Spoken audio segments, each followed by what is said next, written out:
My name is Bob Ring. I'm with the Alpine Historical Society, and we put these quarterly programs on to inform the community about some historical events and people that have come through Alpine and been a part of Alpine.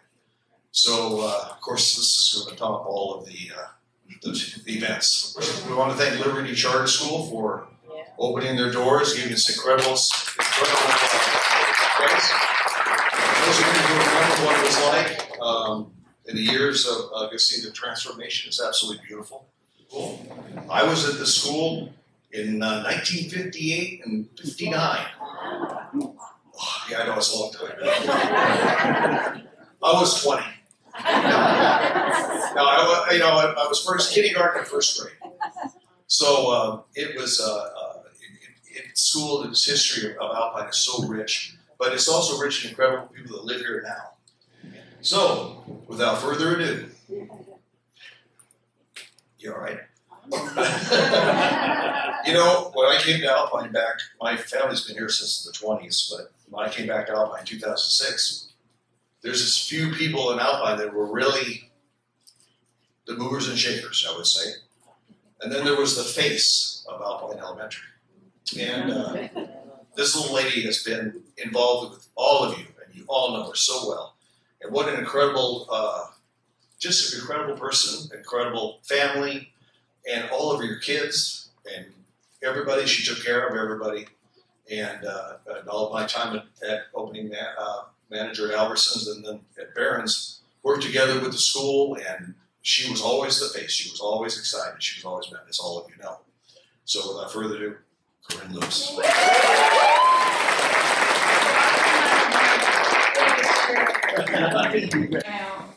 I would die and go to heaven and be happy. It's just perfect. I would like to see the hands of everybody in the audience who ever went to school here. Perfect. How many worked here that didn't go to school here?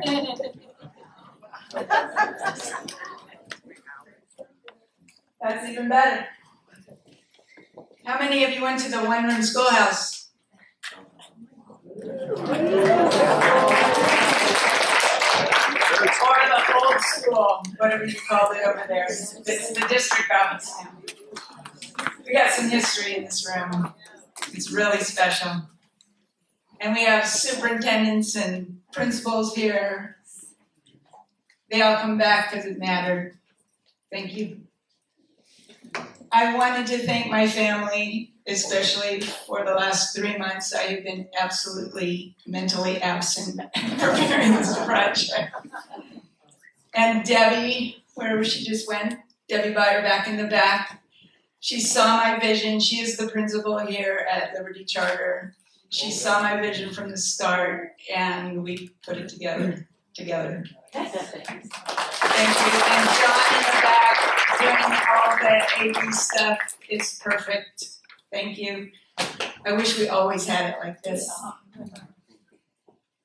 And my family over there with the baby and my 2 sons who did go here. They're 30 and 34 now. And my sister, my daughter-in-law, and my sister. Everybody's here. My name is Corinne Lewis, and I was the attendance clerk and health aide here for nearly 30 years at Alpine Elementary, from 1990 to 2019. During my time here at AES, I literally took thousands and thousands of photographs of students, events, friends, and milestones that happened here on this campus. I preserved artifacts that were here long before I was hired because I thought they mattered in the big scheme of things, and as you can tell, it was worth it. There are photo albums and stories from the day the school opened in 1953 through the day it closed in 2019. I have saved photos from my first days here and my last days here at this wonderful school, and I was excited to introduce myself to the current principal of Blvd Charter, Debbie Byer, when they began the renovation of my home away from home. Debbie and her staff have been so gracious to allow me to wander around with my memories and document the beautiful transformation that is now Liberty Charter High School. Don't you agree? Yeah. This is just a little taste that you see in the auditorium. The rest of the campus is gorgeous. They have breathed life back into this 70-year-old campus this year, 70 years. That we all loved with our kids, our friends, and coworkers, and what you have accomplished makes my heart happy, Debbie. Thank you to all of your staff and all of your students as well. So a little background on me. In 1990, the year I was hired, Boulder Oaks School had just opened down on Tavern Road. The office staff from AES moved over to Boulder Oaks, and that principal is right here, Sharon Justison, moved with her staff. I was hired as the attendance clerk when Rick and Sue Sylvia moved from Shadow Hills down the hill. My background before landing what became my dream job had been working for a mortgage banking and development company. I remember thinking how perfect my future was going to be, working 12 minutes from our home in Pine Valley. Our kids would come to school with me, and I'd have summers off and all the holidays, insurance benefits, and a pension, which I'm enjoying right now. Not to mention knowing all my kids' friends and their extended families. Over my 30 years at AES, I came to know and love generations of families as they passed through the school. It really was a special place. I've been retired for 4 years now this June, and I've had 6 tubs of photo albums and historical artifacts organized and safely stored away at Joe McQueen, not my house.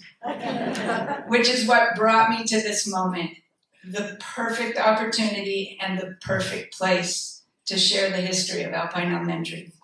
Probably for the last time. I don't know where this stuff is going to go, but I'm looking for someone that likes to scan photos. Any takers? So let's get started. I'll begin with a brief outline, starting with the one-room schoolhouse, which sat on what is now Administration Way at the intersection of Tavern Road and Arnold Way. In 1890, Benjamin Arnold built the new one-room schoolhouse, the Alpine Center School, which opened in September. Miss Curlin was the teacher. In 1914, one student recalls, there were a total of 14 kids at the school from 1st to 8th grade, all in the same room. In 1928, Hazel Hohenscheld began her career teaching all the grades in a one-room schoolhouse. In 1931, the Viejas School joined the Alpine School District and brought along Mrs. Groom to teach 1st, 2nd, 3rd, and 4th grades, and Mrs. Hohenscheld taught 5th through 8th grade.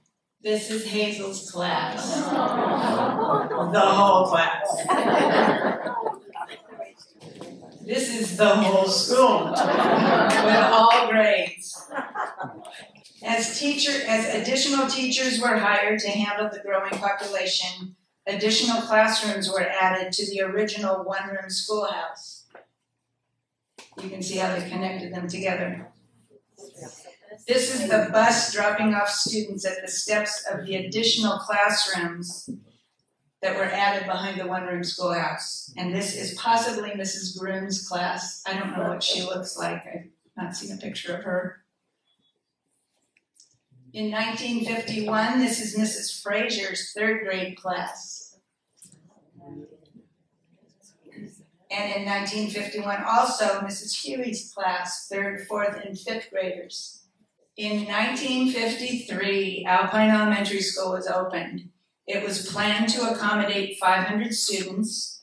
They started with a staff of 14 teachers, 1 principal, 1 superintendent, a nice playground, and cafeteria, and up-to-date curriculum. Here's another view of Alpine Elementary. The landscaping hadn't been finished yet. In September of 1953, a small plane crashed into the one-room schoolhouse. School was fortunately not in session, and the pilot lived to tell about it. an article in the Alpine Sun, and I love how they give just the facts. The 22-year-old pilot was trying to find a clear spot to land after finding Gillespie Field fogged in. Pilot is recovering from brain concussion, broken jaw, ribs, punctured lung, cuts, and shock. He is responding to treatment and will fly again. Dorr, Hoover, and Loomer gave first aid, did a swell job. Dorr made calls for the ambulance, fire boys, and sheriff. This has proven that Alpine should have an emergency landing strip. This is another angle of the airplane crash. Looks pretty awesome. This is Alpine's 5th grade class of 1952-1953. Anybody in this picture here? Really, Sharon? And both of you? Perfect. This is the 7th grade class at Alpine Elementary in front of the auditorium, right outside the door, against the wall.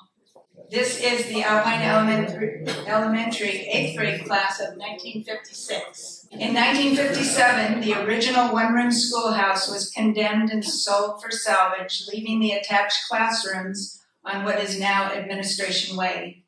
These buildings eventually became the Alpine Union School District's offices until they eventually moved over to their current location on the Joe McQueen campus.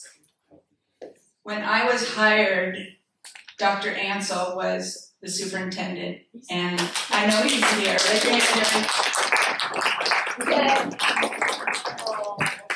And your office was over there, wasn't it?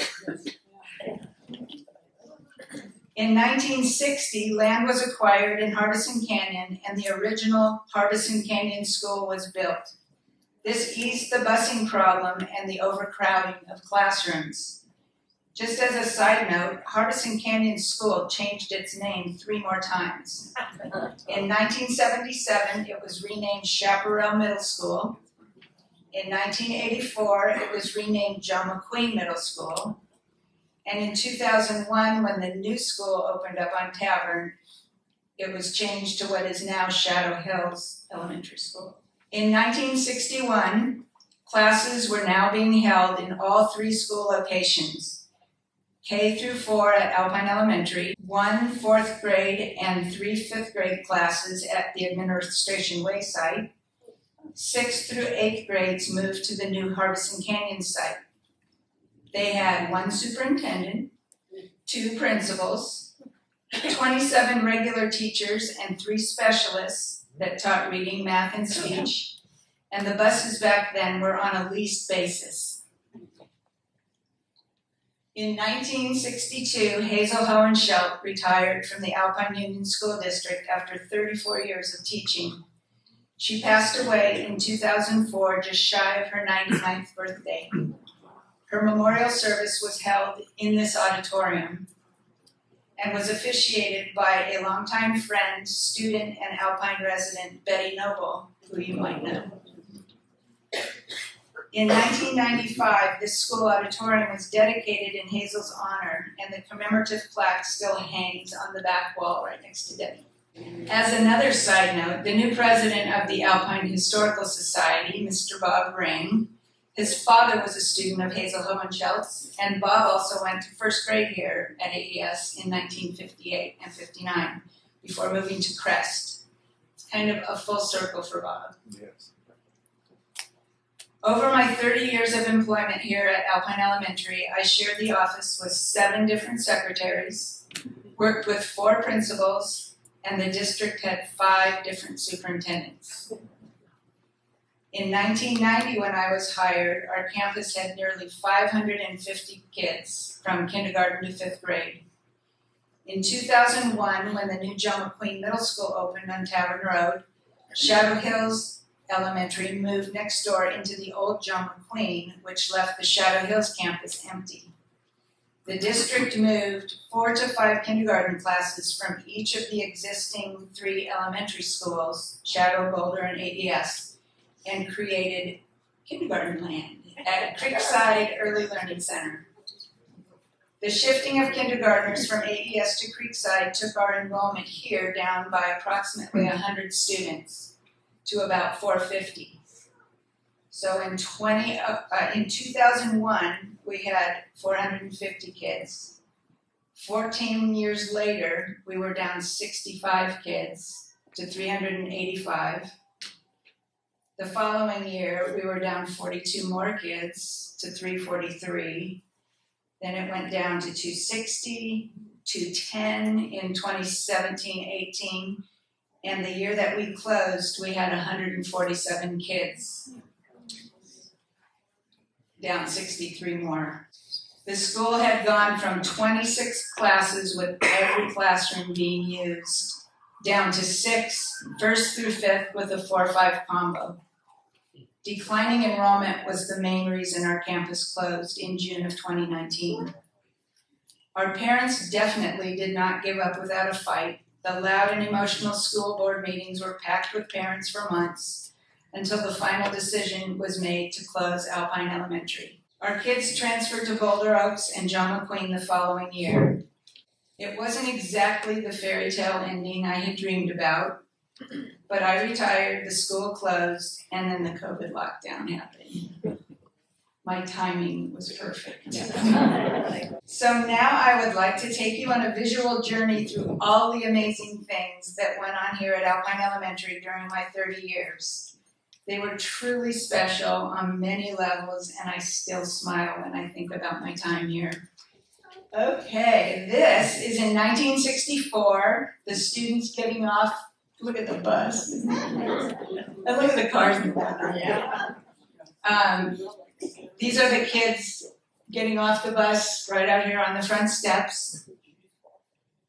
Also in 1964, this is in room 1, which is now Liberty Charter's school office. This was nap time in room 1. Notice the piano in the background. This was also in 1964, the kindergarten maypole. They wheeled the piano out of the classroom and somebody is sitting at the piano playing the music that the kids danced around to. This is the kindergarten playground in 1964. They had such elementary toys to keep them happy. This is a broader view, probably a different year, of the kindergarten playground. Oh, it was in 64 too.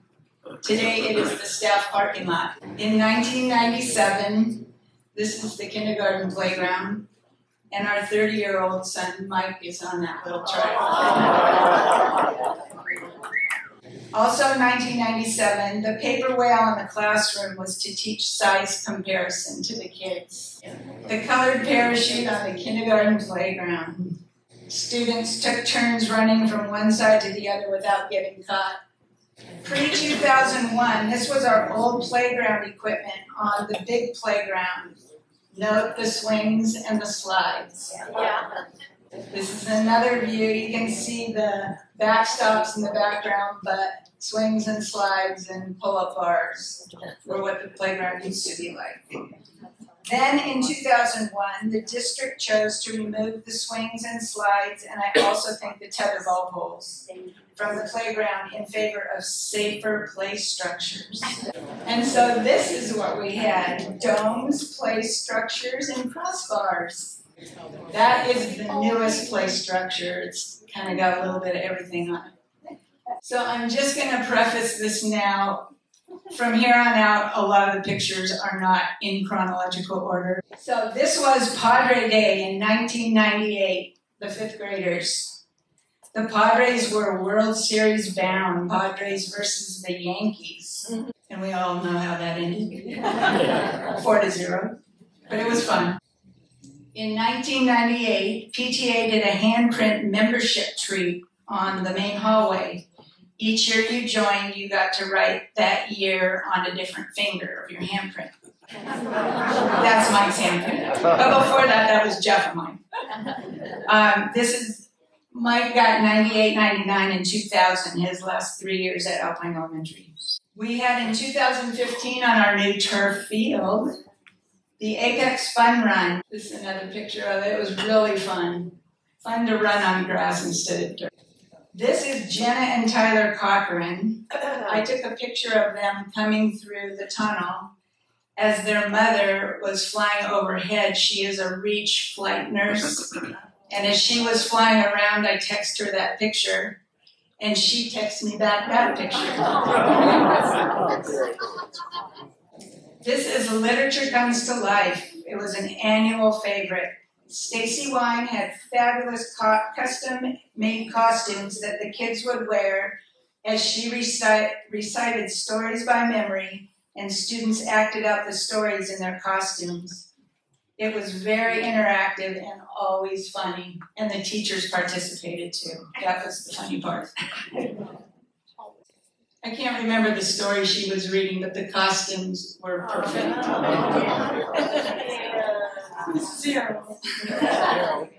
This is the pancake costume with butter and syrup. That's Skip. He's the only person missing here today. We all love Skip. Diana. You all know what this is, I don't even have to tell you. We fondly call this the Roadrunner Boutique, better known as the Lost and Found. And I think we made Goodwill millionaires. But when I go to other schools, the racks look just the same. In 1998 and 2001, the Navy SEAL Leapfrog team did a demonstration jump onto our playground. It was so easy, I just called their base in Coronado and asked, and they came twice. Their second visit to AES was on September 10th, 2001. The day I called to thank them, they had been called to duty after the World Trade Center towers had been attacked, and they were already gone. So we all signed a card and sent it down to their base. Would have been nice on turf. But that didn't come for 14 years. They were so nice. They gave autographs to all the kids. Mrs. Turk. That was really fun.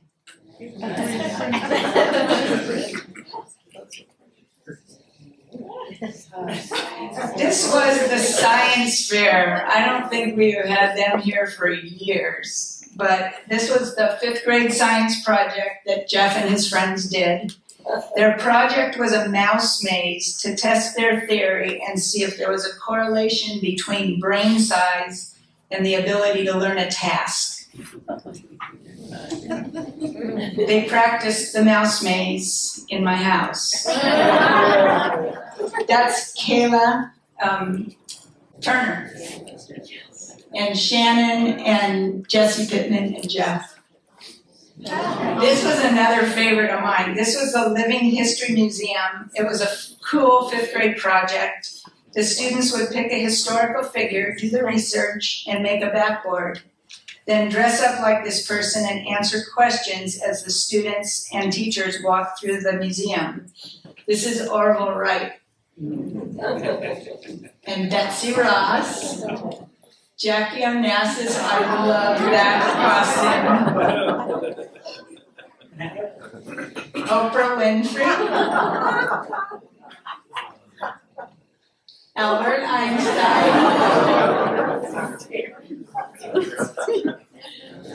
And on the right is Amelia Earhart, and I'm not exactly sure what that is on the left. What costume that is on the left. Juliet Gordon-Lowe. Who? Juliet Gordon-Lowe. That's what it is. Girl Scouts. Oh! Kennedy's mother was a Girl Scout leader. That makes sense. And this is a group picture. I think Julia Child's on the left. See her curls and her apron. They were such good costumes. The Kiwanis Youth Olympics had been around long before I worked at Alpine Elementary. I joined Kiwanis in 2003 and coordinated the event here at Alpine Elementary until the school closed in 2019. Alpine is a busy place for sports, especially on the weekends, and we eventually had more Kiwanis helpers than participants. And when the school closed, it was the end of an era, but it was really fun. It was really fun the last time at the turf field. The kids really liked that. What I found interesting about this picture, aside from the fact that that's my son winning the race, is the Boulders neighborhood is still being built up on the hill. That was like 97 or 98. This is the 20, 40, and 60-meter runs on the new turf field.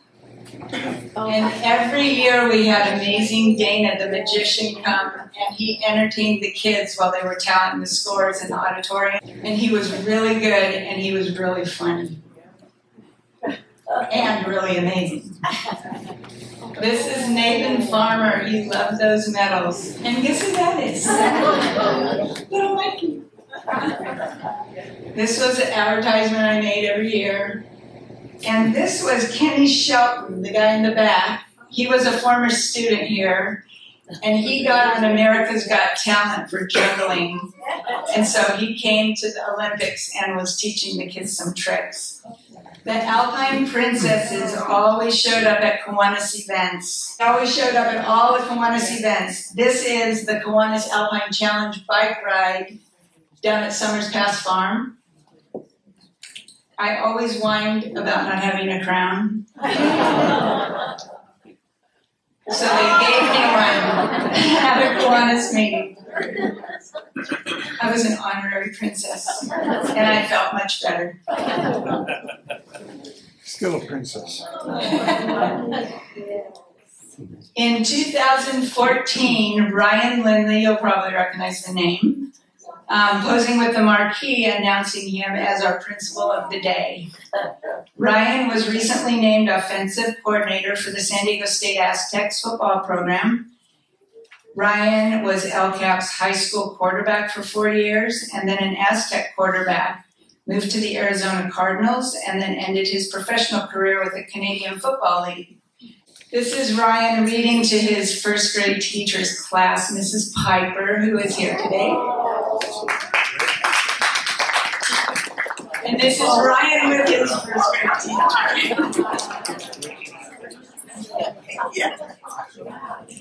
Where's Mrs. Piper? There we go. This is Carson Danny. We have another Alpine Elementary sports notable, Alex Vesia.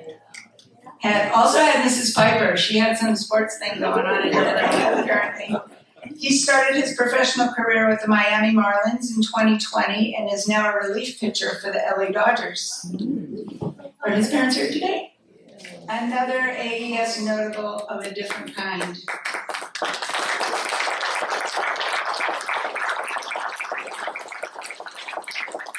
Army Sergeant Joseph Perry, an AES fifth grader in 1994, gave his life 12 years later on his second tour of duty in Iraq. His mom and dad, also Army veterans, are here today. Brent and Kirsten.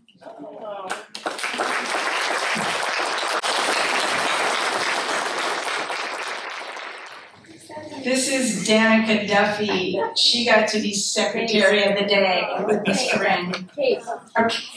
Caitlin? Kate. Kate. Then this is also Kate. I let her borrow my crown for the day. This was lunch with the Secretary. Melissa? Melissa, am I right? Same family. Melissa and JC at Subway. They wanted to go to Subway and eat in my van with the top popped up. I made them wear disguises because I didn't want to get in trouble taking them off campus during school time. They were a real hit in Subway. This was my Christmas gingerbread house tradition for 24 years here at Alpine Elementary. I made one. Everybody's name got put in the hopper regardless of being late, being bad, being happy, being sad. Their name got in the hopper, and it only backfired on me once. This is Carlos Largo. He won my last gingerbread house, fifth grader, in 2018. That was our last Christmas year. When you were in fifth grade here at Alpine Elementary, you got the privilege of serving lunch.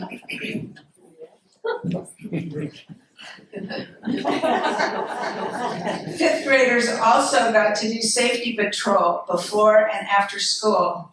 There was lots of responsibility that came with wearing those hard hats. And of course, you always had to be fashionable. This looked like a cold day after school. Positive, look at this auditorium and look at that picture. This is as close as I'm ever going to get to that again. Positive reinforcement assemblies recognize students for various things like outstanding citizenship and academics, and also the 7 habits of success. Those were their awards that we printed every month. And there's Cooper. He did not win the house. That was just a prop. The sock hop was a super fun evening with a DJ playing 50s music, dancing. We had hot rods on the playground, dressing up in 50s poodle skirts, cotton candy, photo booth, ice cream sundaes. We had the sock hop for a number of years, and it was always fun. This is my favorite video of all time that I saved. I can't remember his name, but Ian, oh my gosh, Keen, is that his last name? Yes. I have some keys, and without them, I can't get into my backpack because I locked them with the lock that goes with it.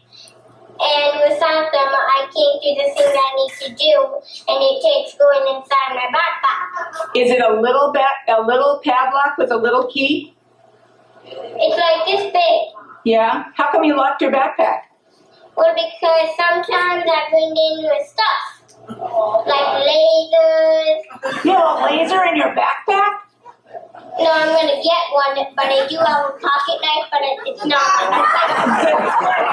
You should never bring that kind of stuff to school. So you locked your backpack anyway?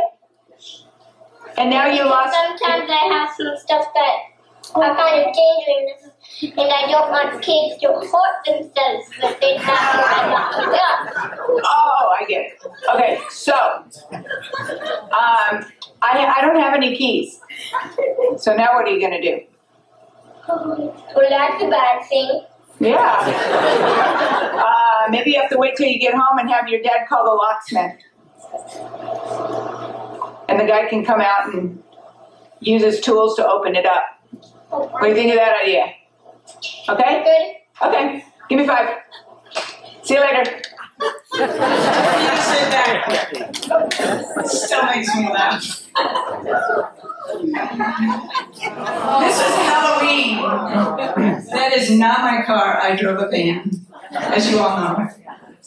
But I forget whose car that was, but it was really cool. The Patrons. The Patrons car, you're right. This is our superintendent, Dr. Newman, always up for some fun. That is one of the most creative Halloween costumes I've ever seen. And the famous Denny family.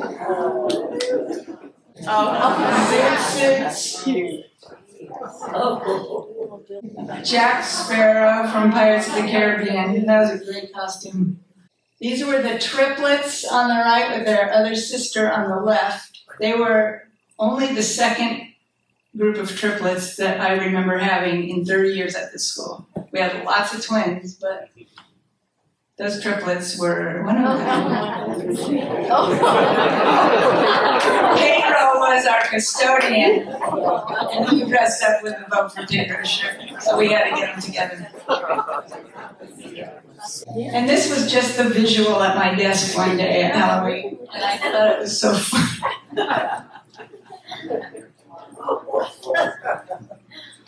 The M&Ms. Everybody remembers Judy Dietrich as Barney, and I can still hear her singing that song in the hallway all day. Wizard of Oz and Tess Lori, Princess of the Day.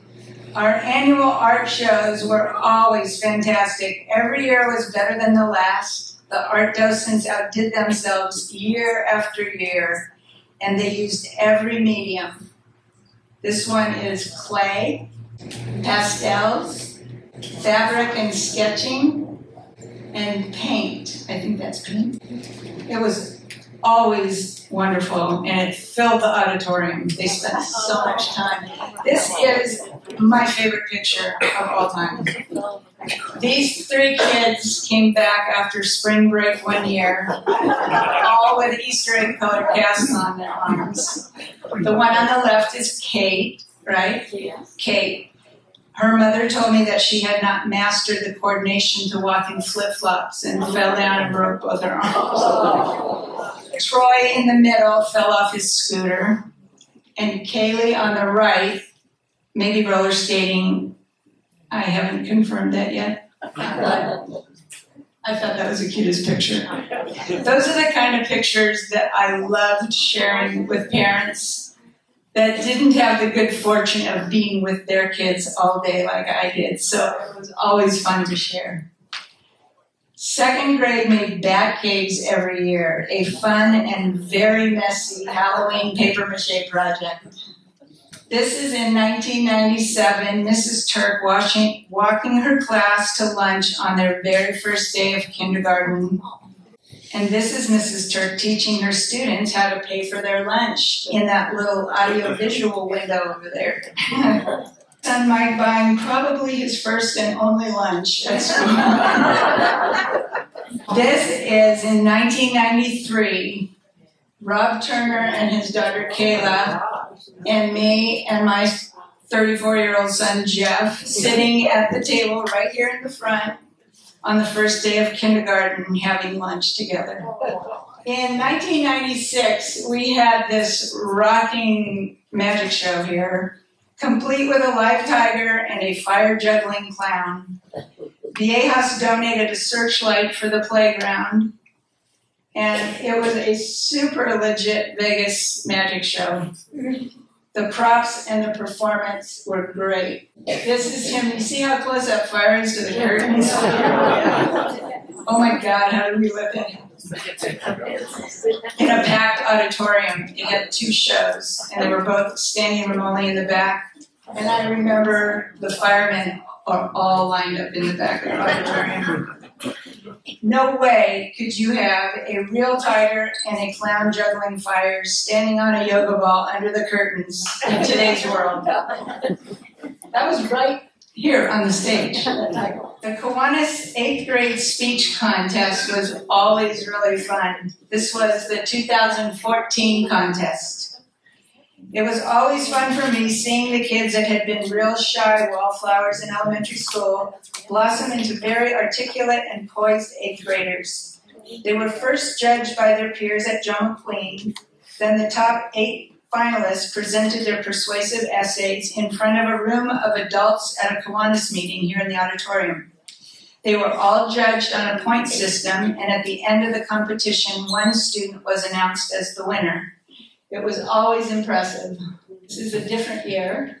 Greg Fox, I think, was the Kiwanis president at the time. 2008, this was Kennedy Stewart on the left, Tori Poole, Vicki Poole's daughter, in the middle, and Taylor Christensen on the right. She was an ADS student. This was in 2017, the Kiwanis Speech Contest, Hayden Laurie with Dr. Newman. Hayden went on to be valedictorian at Granite Hills High School in 2021. In 2028, and Sarah, where is Sarah? Right here. Made it all the way from Texas for this program today. Thank you, Sarah. When the grand opening of Albertsons was approaching, 3 of the Myers family that lived close by to Albertsons visited every day, peeking through the windows, and were finally asked by the manager, Mr. Bob Ring, to be the store's first customers and spend the first dollar. Isaac is on the right, and he also went on to be a Granite Hills valedictorian in 2014. This is Bob Ring with the Myers family. The 3 older boys are not in the picture. They have 6 kids. And they got to cut the grand opening ribbon at our new Albertsons in 2008. Between 2009 and 2021, there were 7 valedictorians at Granite Hills High School from Alpine Elementary. In 2009, Lorenzo Landini.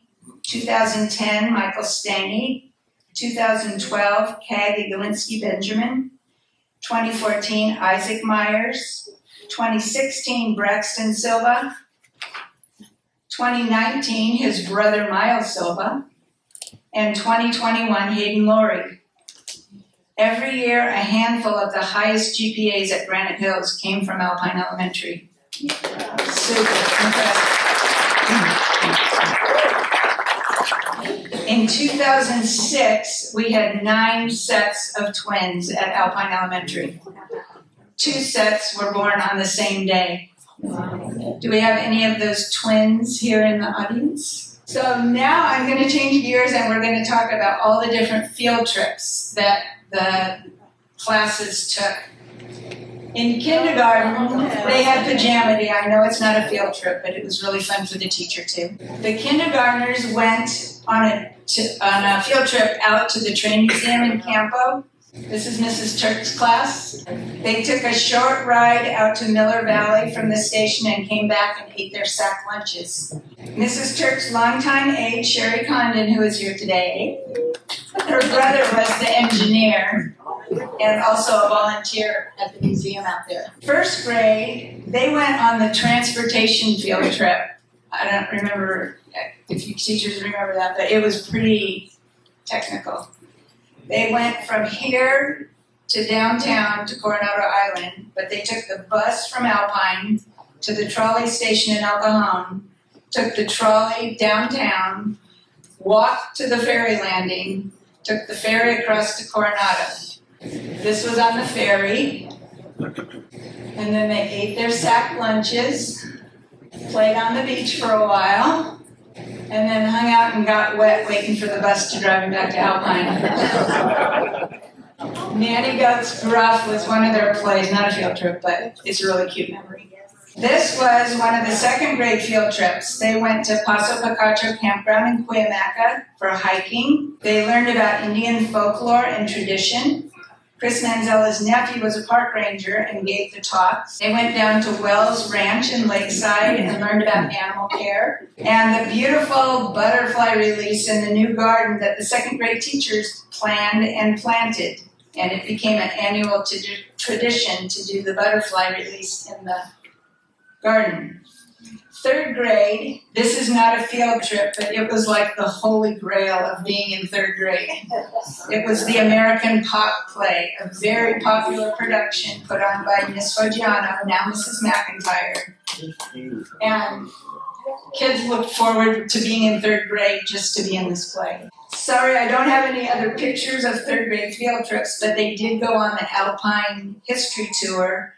And they included stops at the Historical Society Museum on Tavern Road. This is Mr. Harbison's Beehives in Harbison Canyon, and the Alpine Cemetery up on Victoria Drive. Fourth grade field trips included the Clipper ships in Dana Point, and also some years they went down to the Star of India in San Diego, the Cabrillo Monument at Point Loma, and the Sacramento trip to our California capital.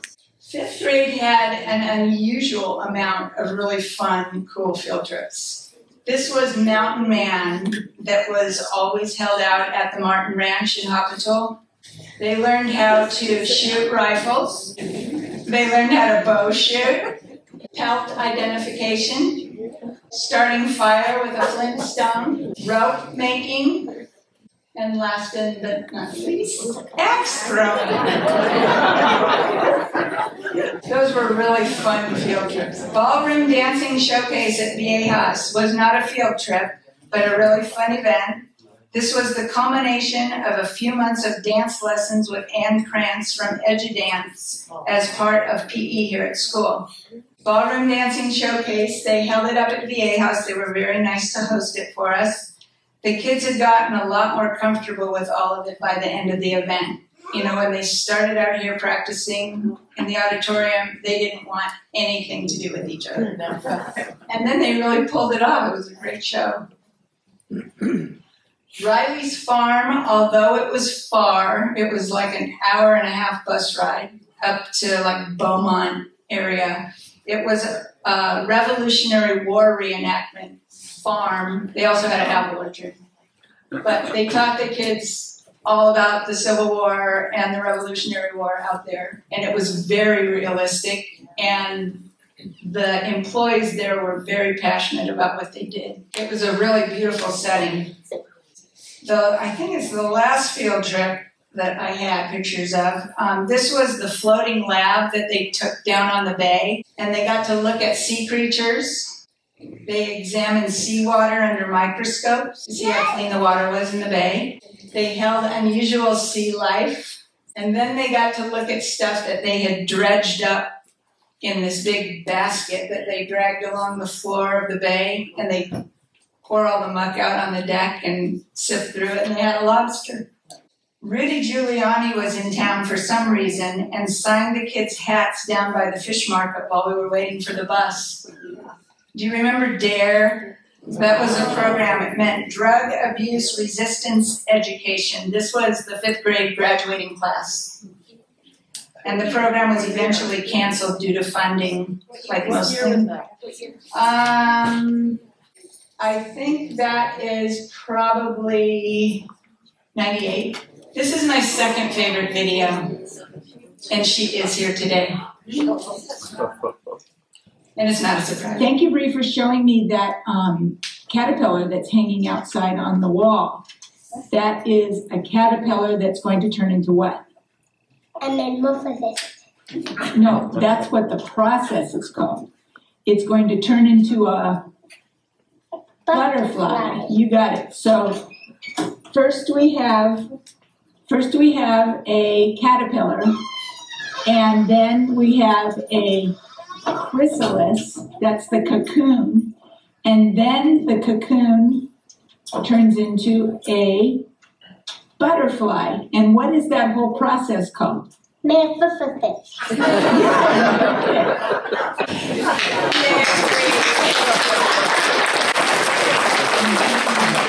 Our auditorium here was used for so many different things. We had a lot of really fun assemblies here. This one, I believe, was a fundraiser for the March of Dimes. Every ring in every chain hanging from the ceiling represented a dime that had been donated, and a check was given to the organization at this assembly. I think each grade level made big chains. The Kiwanis Bike Giveaway, I remember them being once every trimester, and you got a ticket in the drum for perfect attendance. Positive reinforcement assemblies. Mrs. Adams' best class banner at the assembly. Good behavior during the assembly. This was in 1998. This was a Valentine's dance in 2000. Haley Brewer, the girl with the lipstick, getting back to attendance. She was the only student in my entire career here that had perfect attendance from kindergarten to 5th grade. And when she went to middle school and the buses would stop here, a boatload of kids ran into the office to tell me, Haley had missed the day of school. We had 8th grade DC trip meetings here in the auditorium. And other uses that we had, we used it as a lunchroom. We had school board meetings here. We had a polling place here frequently. It was an evacuation center. We had funerals and weddings here. I went to a funeral, but never a wedding. I'm sure they could decorate it and look at it now. It's pretty nice. And various other celebrations that we had here. This was a graduation that was traditionally held here at school. This one was in 2003. This was Mike's 2003 graduation. In 2012, VA House offered the Outlet Center Park for our graduations. We had it there for 2 years. There was lots of parking, no decorating, and lots of restaurants for afterwards. It was really easy for us compared to here. In 2014, they moved us to the VA House Water Court, and we had our graduations there for 5 years. Until 2019, our last graduation was held appropriately back here in the auditorium. Dr. Ansel! He was the superintendent when I was hired. and he is here today. Rick Miller was the principal that I first worked for 20 years, and he was always a good sport. And if you read enough hours in reading incentive, you got to dunk the principal. And our superintendent now, Dr. Newman, started what he calls the Alpine experience, where he would choose an employee to shadow for an hour so he understood what the employee's job description was all about. He usually left exhausted. We had lots of different fundraisers over the years. McDonald's, which this one was an advertisement for, where the school staff served all the food and we got a 20% kickback from McDonald's. It was fun and very generous of them. The fun run, family and friends pledged money for each lap you ran. The cookie dough sale, second only to Girl Scouts. Magazine sale, which, although a moneymaker, was very time-consuming for our office staff to keep track of. And Justin Bieber stopped by for a visit after the magazine drive one year. We all got to meet him. Just kidding, it was a prop. But it was a great photo op for lots of kids. I'm sure that you all remember Bob and Charlie Howell. They were everywhere in Alpine. Church, school events, scouts, community center. Charlie passed away in 2018, and Bob still lives here in Alpine and just turned 84. The Leader in Me program stressed the 7 habits of success, and they were recited at the flag salute every morning on the playground.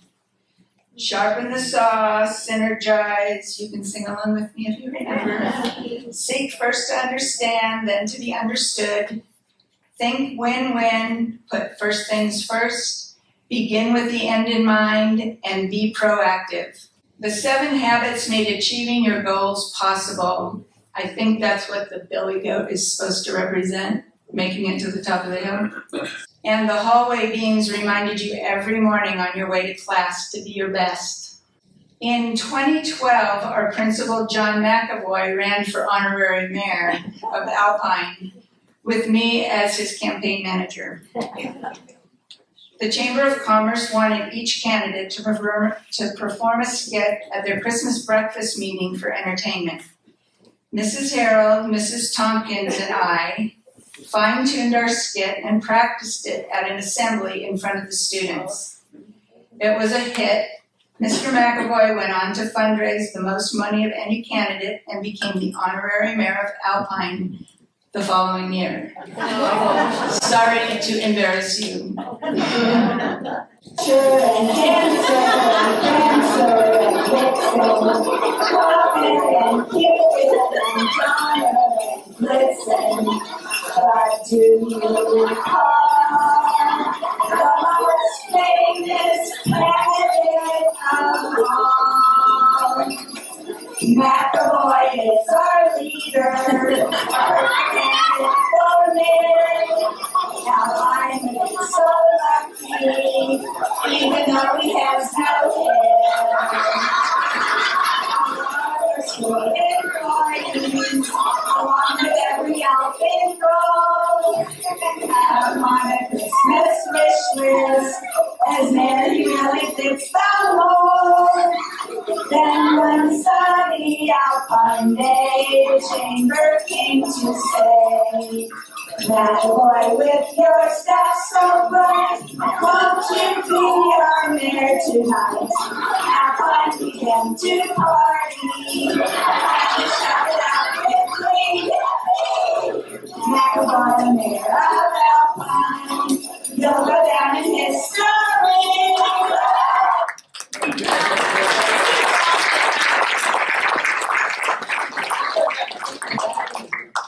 Over the years that I worked at AES, there were 10 events that I considered pretty major while gathering pictures for this program. In 2003, our school was majorly remodeled. In 2003 also was the Cedar Fire.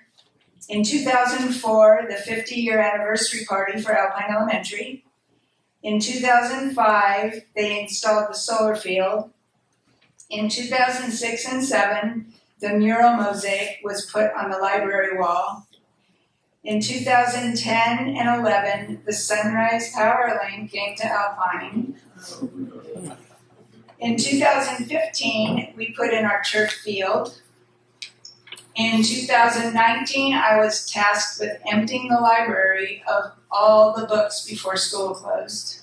Also in 2019, the final Aloha Party at Alpine closes and the archives were stored. And in 2022, Liberty Charter High School leased the campus and the renovation began. I'll take you through them one at a time with pictures. This was packing up the office. All the archives from 1953 to 2003 were moved to a safe spot. They demoed the main hallway. All the windows were removed and drywall started. This was the demo of the original drinking fountain in the hallway. When school started in the fall, all the office staff worked in the auditorium with no air conditioning. All the office staff and health office worked out of the auditorium, including the principal. The plumbing and electrical was all updated, and this was our world while the bathrooms were being remodeled. The new bathrooms were very nice and modern. The original kindergarten classroom was gutted and became the library. All the classrooms got new carpet and cabinets. There were a few glitches when we moved in. My desk in the office was too high to work on, and there were no plugs for my computer except on the wall behind me. They fixed it. But the counter was also too high for most of the younger kids to see over. And what I think is so funny about this picture is that guy through the window with the dark hair on the right was the architect. And they never apparently thought about how tall the kids were at elementary school. So I did a lot of standing that year. This is Rick Miller, our principal, showing off the new office. And this was saying goodbye to the contractors. Wow, was that a happy day. The Cedar Fire in 2003. School was out, I remember, for like 2 to 3 weeks because of fire and smoke mostly.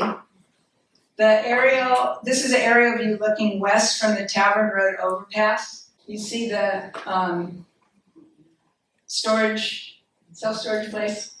This is looking west over the Crown Hills development. This is the self-storage on Tavern Road. This is looking west down Alpine Boulevard. You can see this corner of the self-storage place up on the hill.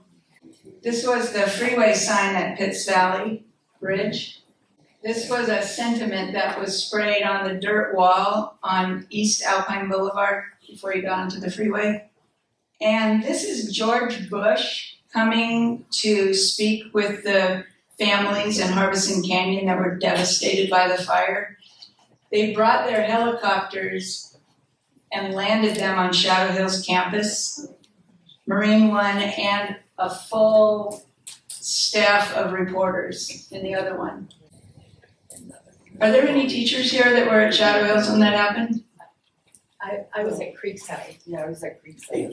And Creekside was not locked down. So we went out and watched them come in and land. It was really cool. I didn't take those pictures. Those were taken by probably one of your kindergarten parents, and somehow I found it. This is George Bush and Supervisor Diane Jacob when they were down in Harbison Canyon talking with some of the affected families. That was a rough time for Alpine. I went down to see him. You did? Yeah, I did too. So this is an aerial view, or maybe it's just from the hill, of our 47 array solar field that was installed at Alpine Elementary. Per Mark Snyder, who was the project engineer that was here often, it is the largest passive tracking field in the world to this day. He just told me that too. The chosen location, you know where it is, out in between the playground and the freeway. The chosen location was very tricky. It was on a 15-degree slope. There was tall brush and lots of rocks. And it produces 100% of the power for the school. The passive component of the solar field attracted a lot of foreign interest, and when it was completed, a large group from China came to view and inspect the project. The entourage came one afternoon in a very long white limo. There were many interpreters. One interpreter told me that the gentleman that was obviously the head of the group was the Bill Gates of China. We all went out to the field. All of them handed me their cameras and posed for a large group photo in front of the solar field, and I cannot find the picture I took of that day. The goat that used to live there was, it was called Brown Boy. It was really mean. That goat got taken by a parent, the Mendoza family, and our maintenance guy who thought he had this relationship with that goat, he turned mean, and watched this woman back her little truck with wood side panels, lasso that goat, kick his butt into the back of the truck, and drive off. And he was just standing there miffed because he couldn't get anywhere near that goat. That day that all the Chinese entourage came was really amazing, and it got him a lot of work in China and Saudi Arabia. That little dog. I have some copies there at the end of this stair for any of you that are interested in reading about how technical that little solar field is. It's really amazing, and Mark Snyder has quite a few patents on things that make that work. I thought it was really interesting. In 2006 and 2007, we did the Mosaic Mural, which is just incredible. It started off as a wild vision with lots of planning, coordination, artistic ability, and volunteers. It became a masterpiece. The clay was rolled and labeled by class. Each student and staff member cut out their unique leaf and etched their dreams into the clay. No names were included. The leaves were all painted, fired, and arranged by color and shape. The beautiful glass, clay, and artistic talent is where the individual dreams came together. The wall-sized mural was made in individual panels and then taken out to the playground to be grouted. I love this picture. Then the panels were assembled like a puzzle on the floor of the library. The installation was a very choreographed event.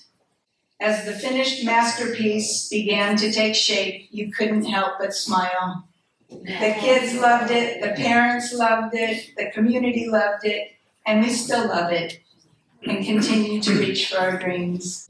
Thank you to the Dream Team for your vision and hard work. It is truly a masterpiece. The Sunrise Power Link. It was a project that took a toll on Alpine for 2 years. The businesses on Alpine Boulevard suffered. The streets are hard to navigate. The EMF, electromagnetic field issue, was a huge worry to everybody. The project managers did their best to appease us here at school with logo jackets and lunch coupons and car wash vouchers. The finishing touches were nice sidewalks and new pavement. We even got a little bridge that connects the lower parking lot with the new sidewalk. And the next time you walk over that little bridge, that's my handprint. No name, just so you know. Our 50-year celebration for AES was in 2004. That's when our school turned 50 years. We had it 1 year late because our school was all torn up being renovated. Our principal, Rick Miller, started the ball rolling by locating a former student from each of the 5 decades, 50, 60, 70, 80, and 90s, and invited them to come talk to our students about what school was like back in the day. There were some really funny stories, and some of the people that were there from those past decades, 2 handfuls of them are here today. And they have a lot of stories. If you look at their name tags, they have a gold border. Ask them about their stories. They're worth it. I was able to reach a number of the former students that were in that first graduating class. Some still live fairly close. and some of them can hopefully share their stories with you today. Can you guys that have the gold badges on raise your hand so they know who to look for? John Lutz and Daniel Espinoza were two of the speakers from past decades. Another was not pictured here, but Fred Osley. He is here today. Raise your hand, Fred. Back row. He has some very funny stories. Each grade level did a short performance out on the steps in front of the school. The reception followed here in this auditorium, and the photo albums that predated this campus all the way through 2003 were on the tables to view. We had sticky notes and pens so people could identify themselves in the class photos, and we've done the same thing today. Today there are 16 years more memories than we had back then. And by the way, our school is 70 years old this year. Yeah. That's why I have the balloons. Here are some former students checking out the old photos. So cute. This is Olin Elliott and Cecil Alloway. She was a great grandma of some students of ours here. And Olin was a PE teacher or something out at Mountain Empire. And there is a picture that's hanging right on the glass board back there with a glass thing on it. The two of them are in that picture. And that picture hung in our school office for years. And I didn't even know those were the two people. They look totally different. They were in the 1952-53 graduating 8th grade class at the Administration Way school site. This is Jane, Fred, back up one. This is Jane, Fred, and Cecil. They are 1954 graduates.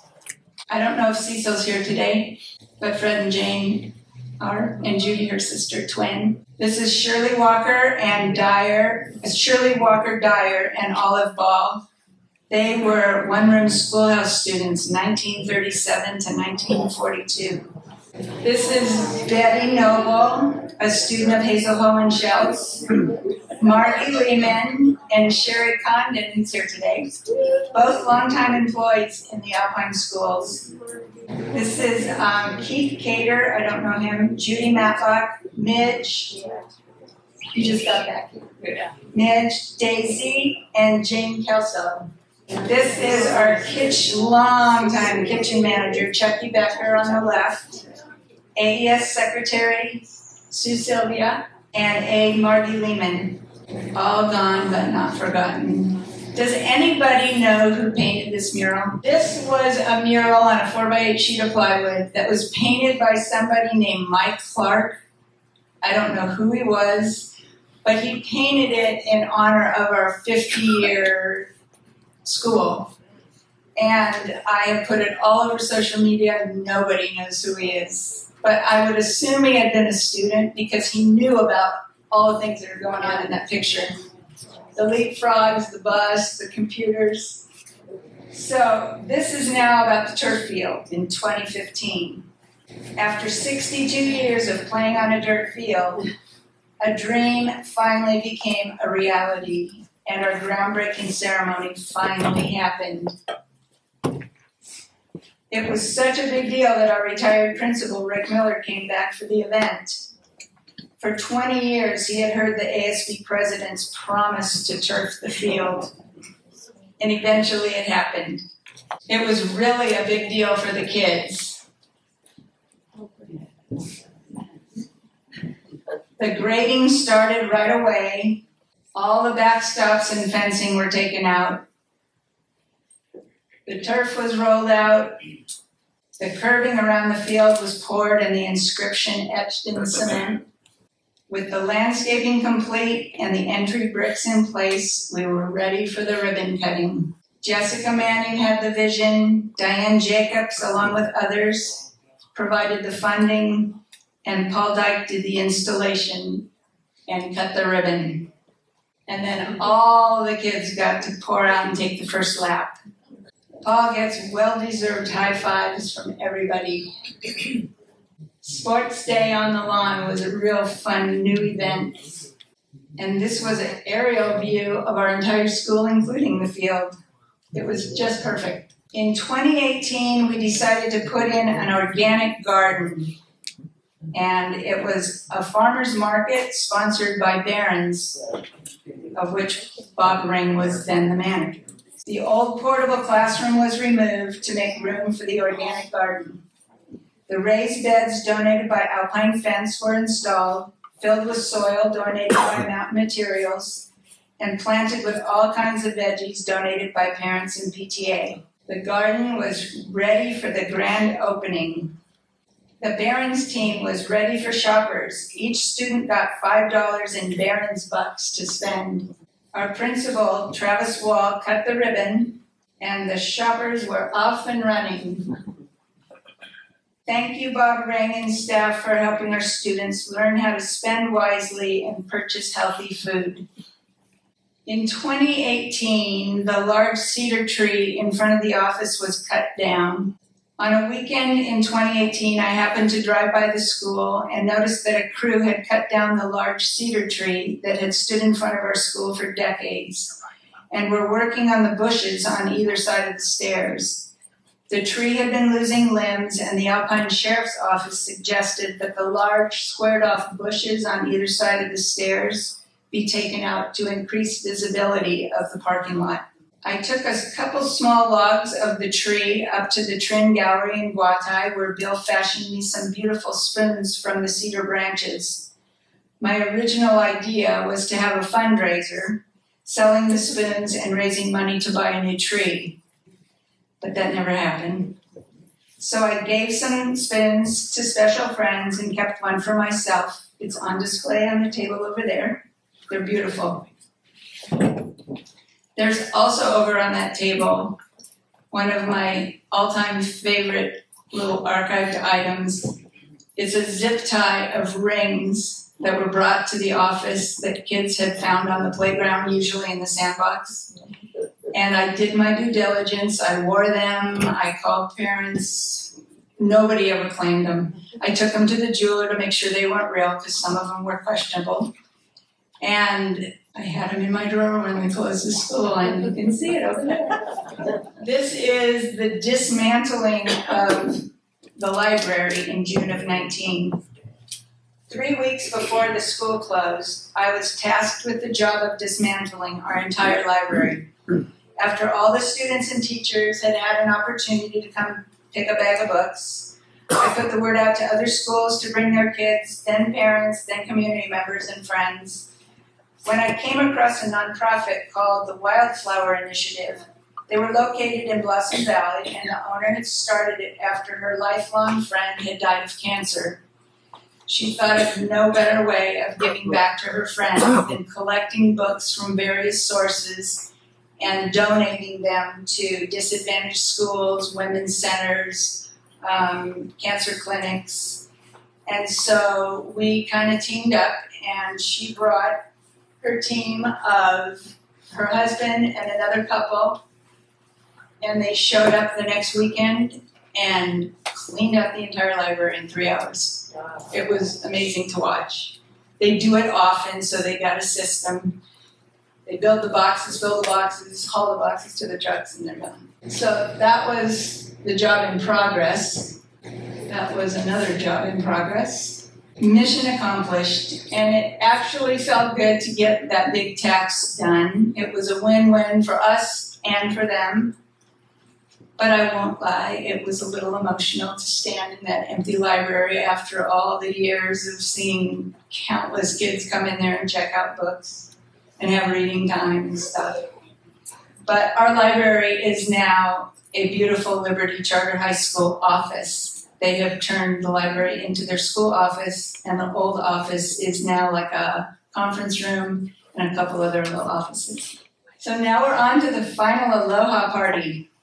The Aloha Party was the last shindig that we had here at Alpine Elementary, and it was put on by our fabulous PTA. This is the Marquis's last message. We had a welcome party where we kept track of everybody that came, just like today. Teacher friends last forever. Tracy, Donna, Jerry, Skip, Melody, and me. This poster was done by Shannon Thornton. She had every student in the school put their handprint on this poster. She made it right here on this wall. Roadrunners forever. More forever friends. Skip, me, Moneth, Jerry, Donna, Gail, Melody, and Chris Manzella. Most of you are here today. Trish Hilderman, Skip, and Nancy Bainham. I haven't seen the Dawsons here. Are they here today? Oh.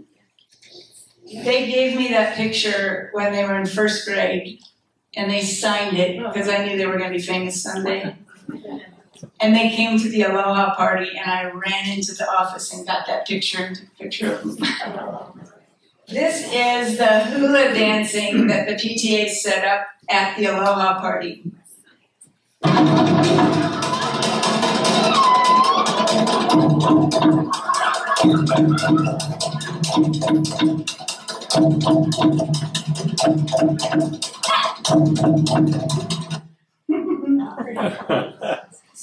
More teacher pictures. Jerry, Skip, Chad, our custodian, and Vicki, who was a secretary with me.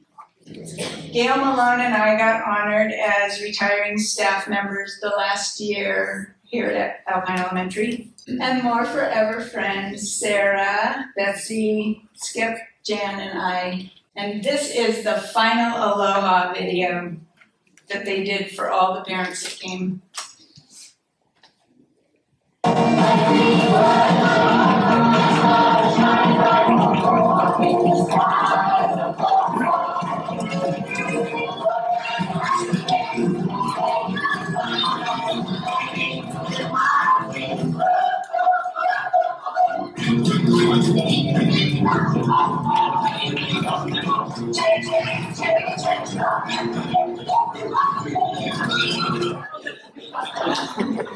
Oh, that's so good. Our final graduation ceremony happened on June 18th, 2019, right here in the auditorium, as it should. Kind of a small class, huh? Yeah. So these are the last days at AES. These are our diehard parents loving AES till the bitter end. Our mascot, the Roadrunner, with his 2019 graduation cap on. He stood on that stump out there for a long time. This is the archive room where everything that's displayed here today was in the library. And I thought that when Liberty Charter leased the school, I had packed it up for the final time, but that wasn't the case. Thanks to Bob Green. These are photo albums from 1953 through 2019, all in order. My first principal, Rick Miller, with me at the mural, and my first and last principals, Rick Miller and Travis Wall. We had the final flag lowering. The two flags are over there on the table by Cooper Haygood and Noah and Layla Montgomery, who are now students here at the school. This is putting the flags in the archive room. I thought that archive room was going to just stay there forever, but it only lasted 3 years. This is the last bus board. We have the bus board on that lattice board back there. When I started working here, there were 26 classes. There are 26 tags on that board at dismissal. They were red on one side, green on the other. They'd start out red with the teacher's name, and they'd flip it over to green. And when all the tags were green, the buses knew that they could leave and they hadn't forgotten a class. And it was elementary, but it worked. This was my last day of work. I think I was singing Hello Retirement. This was the last time our buses left Alpine Elementary. We did this waving goodbye thing every year, but this year it was different. And this is the final departure of the buses.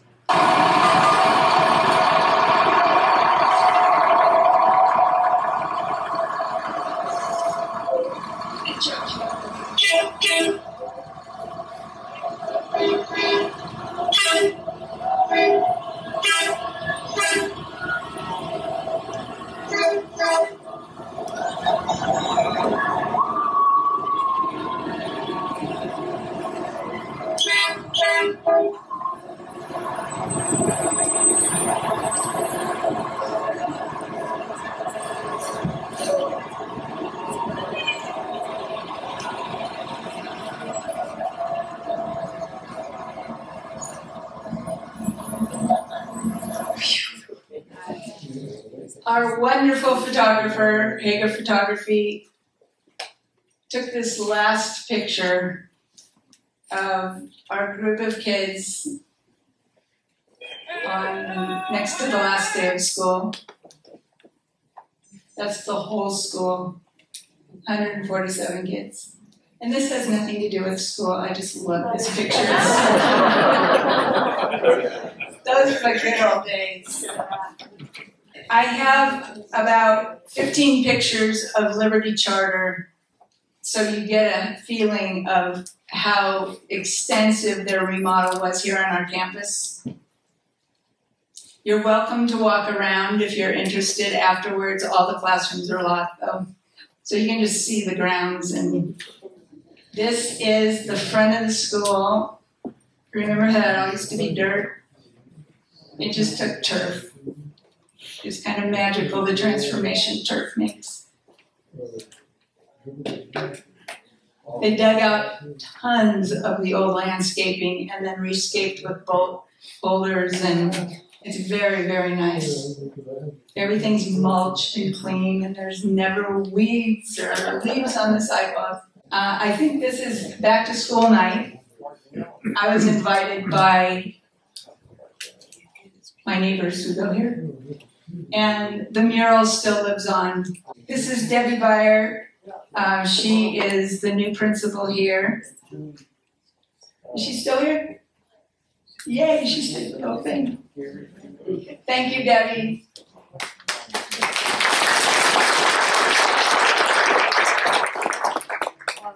This is inside what used to be the library. They've transformed it into 3 or 4 offices. Debbie's office is there, and the assistant principals, and they have the school desk, the check-in desk. And now when you check in through that office, you walk out the door in the far left, and you're on the right side of the fence, which is nice. This is their quad area where the organic garden had been for a year. Everything got a new coat of paint, and it just spruced everything up. This is inside our old school office. My desk was up in that front corner, and now I guess it's a conference room for them. It's really beautiful inside. And they've put those opaque glass doors, so the mailbox area is inside those 2 doors. This is the auditorium. This is the teacher's lounge. Yeah, what an improvement, Debbie. A+.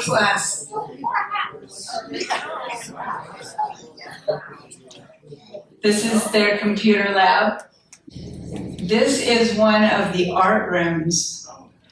They're back-to-back art rooms, remember?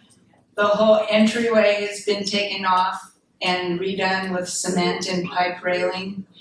And I didn't have a picture of the locker rooms when they had lockers in them, but they do now.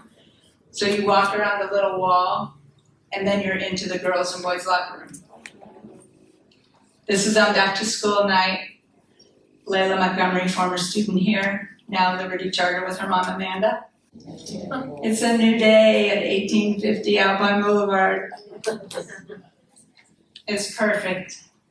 Roadrunners forever. Yes. I wanted to also let you know that there is nothing better at the end of your career than knowing that you made a difference. Thank you for this moment.